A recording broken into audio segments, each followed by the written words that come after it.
आज भोगी. सर्वांना भोगीच्या खूप खूप शुभेच्छा. आज भोगीचा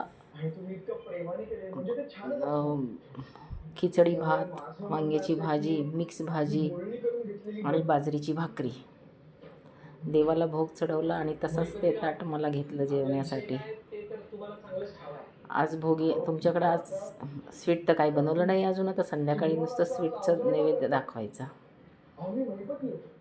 कारण इतकंच खाऊन इतकं जाम होणार आहे, कारण बाजरीची भाकरी जास्त खाण्यात नसते. कधीतरी खाण्यात आली की मग त्रास होतो. परत त्यात स्वीट खाल्लं की मग काय बघायलाच नको. म्हणून स्वीट आता काही केलंच नाही आहे. फक्त आता बाजरीची भाकरी, वांग्याचं भरलं वांगं, मिक्स भाजी आणि 2-3 डाळी टाकून खिचडी भात आम्ही असं करतो. आपल्याकडं काय प्रसाद असतो आज भोगीचा? सर्वांना भोगीच्या खूप खूप शुभेच्छा. थँक्यू.